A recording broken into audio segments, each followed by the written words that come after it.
Raise your hand if you have a loved one who is a woman, a mom, grandmother, a sister, a friend, perhaps a wife, or even a daughter.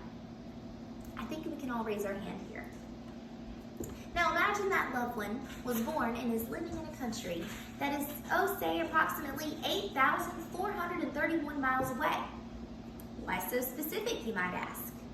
Well, because 8,431 miles is the distance from America to a country that is considered to be one of the worst places one could live if you are a woman. As a woman and an American, I realize that oppression of women still has some issues that needs to be reconciled in this country today. But my experiences of oppression, it differs compared to that of women in other countries. And it differs because America has truly risen by leaps and bounds of what our women ancestry, or ancestors of this nation, have fought for. Whereas the countries that will shortly be mentioned have not yet received such freedom. Today I want you to imagine that the person that you raised your hand for is facing oppression in these countries for simply being women. Consider what their life might be like today, no matter what age, if they were unfortunate enough to have been born in a different location.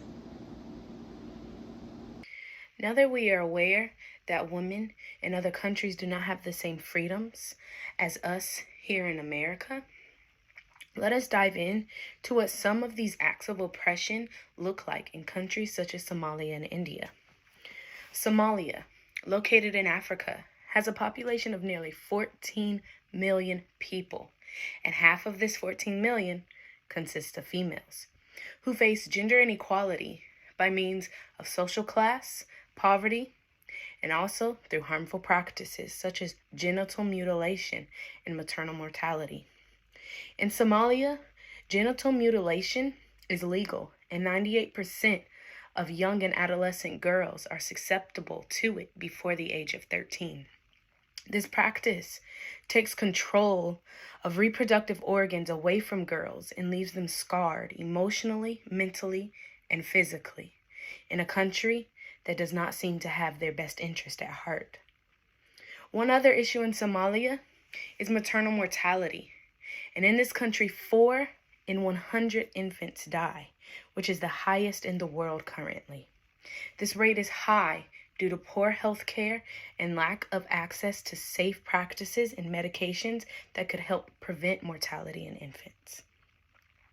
In the country of India, located in South Asia, women face issues of oppression, including but not limited to dowry deaths, female feticide, domestic violence, and arranged child marriages. Dowry deaths and arranged child marriages are amongst the most prominent, even though both have laws against them. Due to these practices being deeply rooted in the culture of India, they are still carried out today. Dowry deaths are directly linked to the disappearance of newly wedded females. Dowry is defined as property or money that is brought by a bride or her family to her husband at the time of marriage. If a bride and her family are unable to provide dowry, unfortunately, such occurrences as death and disappearances are what result. Dowry is also one reason why sons are preferred in India.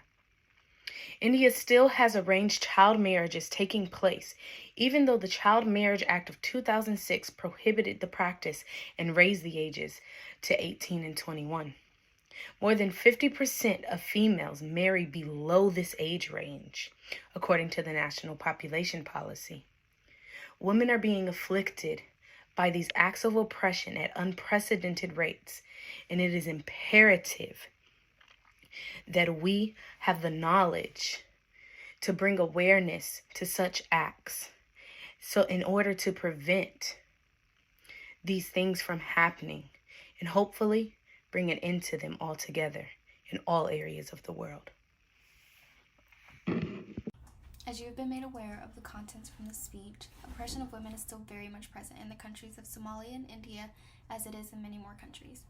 As we conclude, I'm going to list a few ways that you can act now. First is educate the next generation. Next is get involved, even if it's through social media and it is more likely to be seen.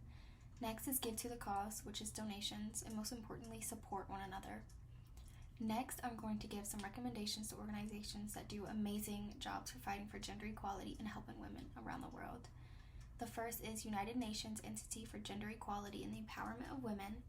Next is Womankind Worldwide, which is an international organization, and it currently focuses on countries in Africa.